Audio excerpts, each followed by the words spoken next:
بسم اللہ الرحمن الرحیم۔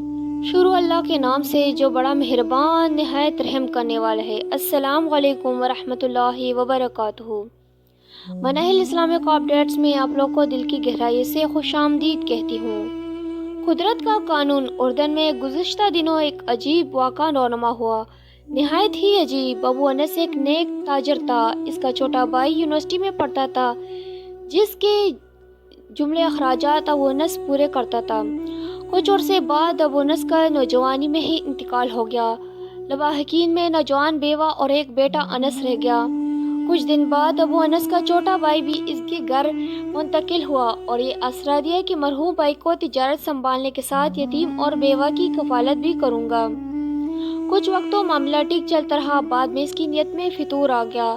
اس نے چپکے سے ساری جائیداد اپنے نام کرائی اور راتوں رات سب کو فروخت کر کے امریکہ بھاگ گیا۔ پیچھے یتیم اور اس کی ماں سڑک پہ آ گئے۔ اس بدبخت نے امریکہ جا کر گاڑیوں کا کاروبار سیٹ کر دیا اور ایک گوری لڑکی سے شادی بھی کر لی۔ اس کا بزنس چمک اٹھا اور یہ ارب پتی بن گیا۔ 15 برس بعد اسے خیال آیا کہ اب وطن واپس جانا چاہیے۔ یہ سوچ کر وہ اردن آ گیا اور پھر یہی بزنس کرنے کا ارادہ بنا۔ اس نے زینہ کے علاقے میں ایک بڑی جگہ خریدی اور اس پر ایک شاندار بلڈنگ بھی تعمیر کر دی۔ پھر یہاں بھی گاڑیوں کا بزنس شروع کر دیا۔ کچھ عرصے بعد ہی اردن بھر میں اس کا ڈنگا بجنے لگا۔ ادھر انس اور اس کی ماں انتہائی قسم پرسی سے رات دن گزارتے رہے۔ ایک خیراتی ادارے کے تعاون سے انس نے تعلیم حاصل کی اور اب شادی کر کے نوکری بھی کرنے لگ چکا تھا۔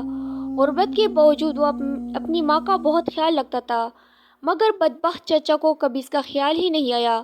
لیکن انس اور اس کی ماں کو سب معلوم تھا کہ وہ حرام خور واپس آ چکا ہے۔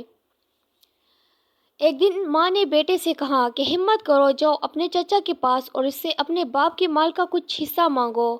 ماں کے کہنے پہ انس چچا کے شو روم پہنچ گیا، مگر چچا نے کٹور دلی کا مظاہرہ کر کے اسے بھگا دیا اور کہا کہ آئندہ ادھر کا رخ بھی کیا تو گرفتار کرا دوں گا۔ وہ بوجھل قدموں کے ساتھ ماں کے پاس واپس آیا اور سارا ماجرا سنایا۔ بیوہ سوائے بددعا کے کیا کر سکتی تھی؟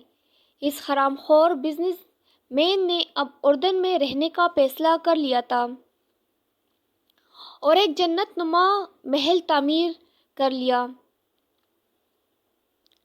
اور اب اس نے اپنی بیوی بچوں کو بھی اپنے پاس اردن بلانے کا فیصلہ کر لیا تھا۔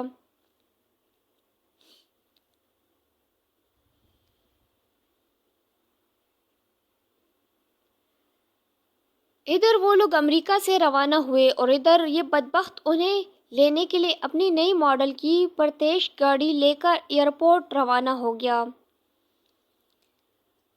جب وہ ایئرپورٹ سے باہر نکلے تو یہ سب اس نئی گاڑی میں سوار ہو کر اپنے محل کی طرف چل پڑے۔ یہ سارا منظر دیکھ کر فرشتہ اجل ہنس رہا تھا۔ جیسے ان کی گاڑی مین سڑک پر پہنچی تو ایک تیز رفتار ٹرالر نے اسے رون ڈالا اور انس کا حرام خور چچا اپنی امریکن بیوی اور دونوں بچوں کے ساتھ ٹکڑے ٹکڑے ہو گیا۔ پیچھے اس کا سوائے انس کے کوئی نہیں تھا، یہی اکلوتا وارث۔ اب اس کا محل، شو روم اور بزنس بیٹے بٹائے انس کی جولی میں گر گیا۔ کیسا عجیب معاملہ ہے رب کریم کا! اس نے یتیم کی مال کو کئی گنا بڑھا کر اسے لوٹا دیا۔ وہ مظلوم کی دعا ضرور سنتا ہے، اگرچہ اس کے ظاہر ہونے میں 15 برس بھی لگ جائے۔ دوسرا یہ کہ وہ ظالم کو ڈیل ضرور دیتا ہے، لیکن جب پکڑتا ہے تو سامان عبرت بنا کر چھوڑتا ہے۔ تیسرا یہ کہ حرام کا انجام کبھی اچھا نہیں ہوتا۔ اس لیے میرے نبی کریم صلی اللہ علیہ وسلم نے فرمایا کہ مال حرام سے پلنے والا جسم کا زیادہ حقدار دوزخ ہے۔ اللہ پاک ہم سب کو حرام سے بچائے اور حلال ہی پر اکتفا کی توفیق عطا فرمائے، آمین ثم آمین۔ ویڈیو اچھی لگی تو چینل کو سبسکرائب ضرور کیجیے گا اور اس ویڈیو کو زیادہ سے زیادہ شیئر کیجیے گا تاکہ آپ لوگ بھی ثواب کے مستحق ہو۔ شکریہ۔